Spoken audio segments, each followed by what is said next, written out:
warahmatullahi ta'ala wabarakatuh. Alhamdulillahi rabbil alamin wa bihi nasta'inu ala umuri dunya waddin.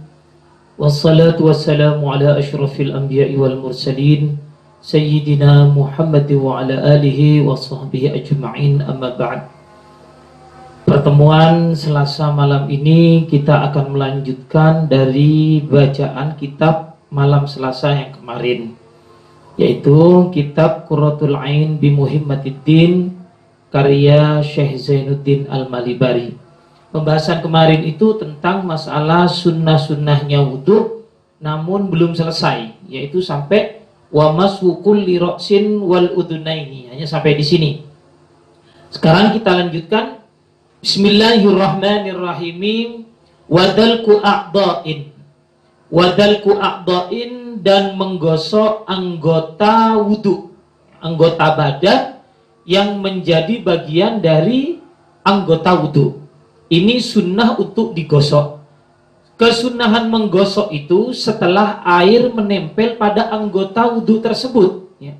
Bukan sebelum air menempel. Artinya air sebelum disiramkan ke wajah kita gosok-gosok seperti ini dulu baru disiram. Nah, ini tidak sunnah. Yang sunnah adalah air disiramkan dulu kemudian digosok, atau secara bersamaan sampai kemudian digosok, ya. Ini yang disunahkan seperti itu, ya. Termasuk ketika membasuh tangan ini digosok, ya. Kenapa? Karena ada ulama yang mewajibkan bahwa menggosok anggota tubuh yang wajib dibasuh pada saat wudhu itu hukumnya wajib, ya. Berarti dalilnya sama, al-khuruj minal khilaf mustahabun, yaitu keluar dari perselisihan pendapat atau perbedaan pendapat di kalangan ulama, itu hukumnya sunnah, ya. Wa takhlilu lihyatin kathatin wa asabi'a.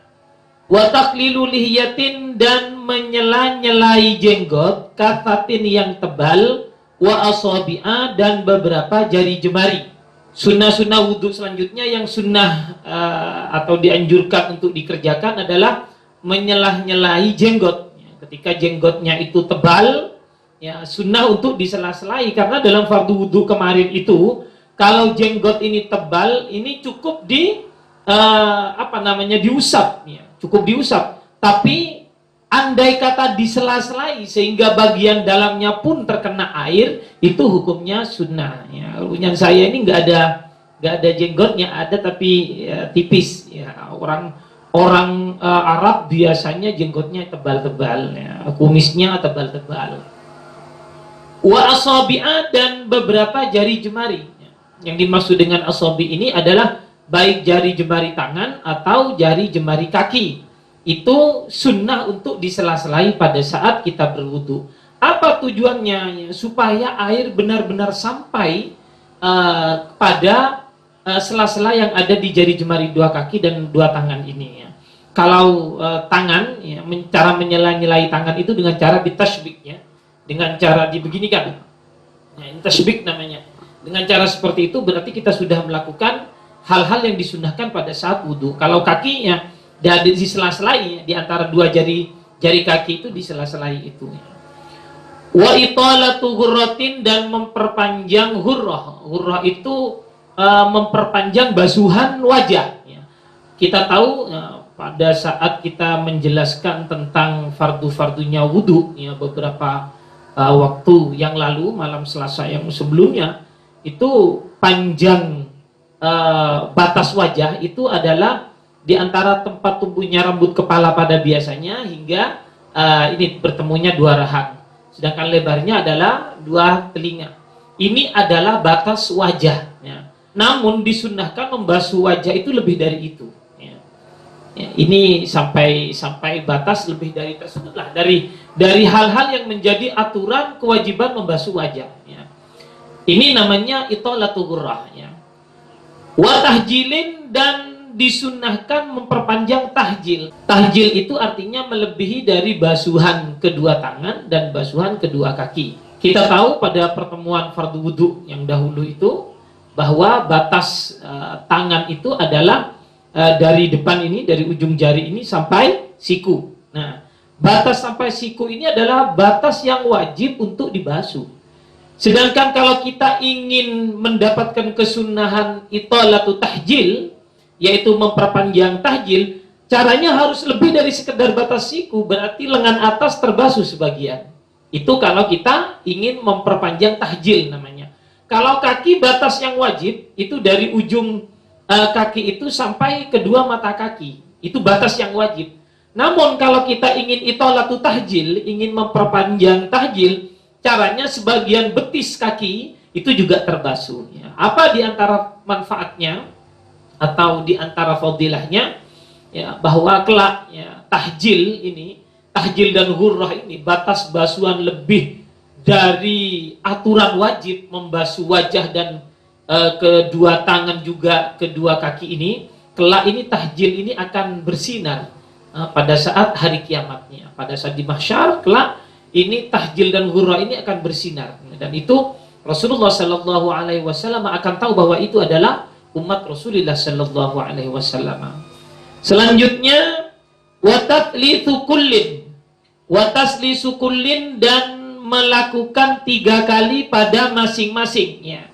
Yang dimaksud dengan kullin di sini adalah kullin min mausulin wa mamsuhin, wa dalkin wa takhlilin, wa siwakin wa basmalatin. Ya, artinya seluruh anggota wudhu yang dibasuh atau yang diusap atau kesunahan-kesunahan wudhu itu dilakukan sebanyak 3 kali. Baca basmalah 3 kali, kemudian siwak 3 kali, sikat gigi itu 3 kali. Ya, 3 kali yang dimaksud adalah 3 kali gosok. Ya.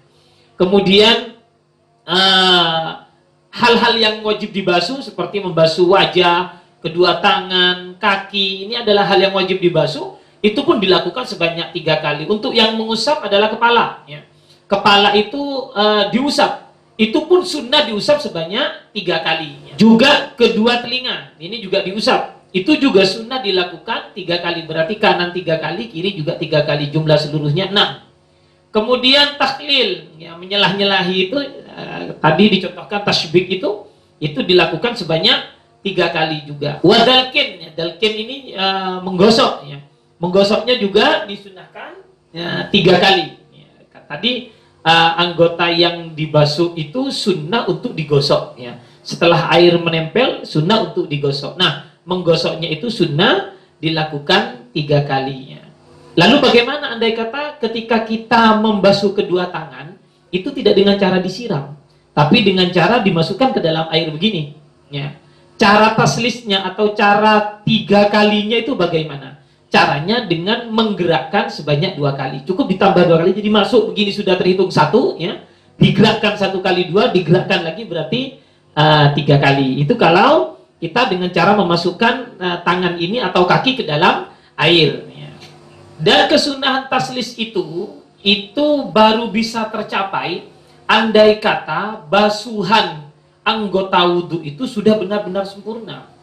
Andai kata begini, ada seorang yang membasuh wajah. Yang dibasuh baru separuh wajah. Ya, separuh wajah. Kemudian dia ingin taslis sehingga tinggal menambah 2. Ini belum disebut taslis. Kenapa? Karena basuhan wajah belum sempurna. Basuh dulu seluruhnya secara sempurna baru terhitung 1. Tinggal menambah 2. Andai kata tangan misalnya, ya, baru yang terbasuh baru dari ujung jari ini sampai di sini, ya, sampai pergelangan tangan ini. Kemudian orang tersebut menambah 2 kali basuhan tangan. Ini belum disebut taslis. Kenapa? Karena basuhan tangan belum sempurna. Sempurnakan dulu basuhan sampai lengan, baru setelah itu ditambah 2. Ini baru disebut dengan taslis atau mendapatkan kesunahan melakukan taslis, melakukan aktivitas anggota wudhu, membasuh anggota wudhu sebanyak 3 kali. Dan hitungan yang wajib itu sudah dihitung 1. Ya. Tinggal menambah 2 saja. Bukan berarti hitungan membasuh wajib itu tidak terhitung kemudian nambah 3, tidak begitu, ya. Jadi hitungan basuhan yang pertama kali itu terhitung 1, kemudian tinggal menambah 2 kali basuhan lagi. Berwudu tanpa taslis atau berwudu tidak dilakukan dengan cara 3 kali pada saat membasuh atau mengusap anggota wudu, itu hukumnya makruh, sama seperti lebih dari 3. Ya, lebih dari 3 itu hukumnya juga makruh. Ya, bahkan kalau air yang digunakan itu adalah air yang diwakafkan, ya, atau air yang khusus untuk berwudu, seperti air yang ada di masjid-masjid itu, lebih dari 3 kali hukumnya haram bahkan. Selanjutnya watayamunun, dan mendahulukan anggota wudhu yang kanan. Tayamun, ya. Tayamun itu mendahulukan yang kanan. Kesunahan ini untuk anggota wudhu yang ada kanan kirinya, ya. Berarti kedua tangan dan kedua kaki. Untuk wajah, ya, yang ini susah untuk mendahulukan kanan dan kiri, karena ada keterangan sunnah mendahulukan yang kanan, kemudian sibuk mengambil penggaris, ambil spidol, kemudian bercermin dan digaris, dikasih batas kanan yang kiri. Kemudian ketika berwudu, yang kanan dulu, kemudian yang kiri. Nah, ini tidak dianjurkan, ya, tidak dianjurkan karena susah, ya, untuk wajah itu susah. Tapi kalau tangan kanan, tangan kiri, kaki kanan, kaki kiri, telinga kanan, telinga kiri, bisa, tentunya bisa. Dan yang dimaksud dengan tayamun dalam ibarat kitab ini adalah sesuatu yang mudah dibasuh anggota badan kanan dan anggota badan yang kiri. Sebenarnya mendahulukan sisi kanan ini bukan hanya tertentu pada wudhu saja. Hal-hal lain juga ada beberapa ibadah, perbuatan mubah yang sunnah mendahulukan yang kanan terlebih dahulu. Seperti memakai pakaian, memakai sandal, hal-hal yang baik, ini dianjurkan mendahulukan yang kanan. Ketika hendak masuk masjid, ini dianjurkan atau disunahkan mendahulukan yang kanan. Tapi sebaliknya, hal-hal yang tidak baik, seperti masuk ke toilet atau istinja, ini justru yang sunnah adalah menggunakan tangan kiri. Kalau makan, ini termasuk adab makan, juga menggunakan tangan kanan. Wawilaun, dan bersegera. Wila itu artinya bersegera, ya, artinya jangan sampai menunda. Ketika kita berwudu, ya, tidak dianjurkan untuk menunda. Langsung, artinya setelah membasuh wajah dilanjutkan dengan membasuh kedua tangan. Setelah membasuh kedua tangan dilanjutkan dengan mengusap sebagian dari kepala. Setelah itu dilanjutkan dengan mengusap kedua telinga. Setelah itu langsung membasuh kedua kaki tanpa menunggu lebih lama lagi. Artinya diperkirakan anggota sebelumnya yang dibasuh itu tidak sampai kering.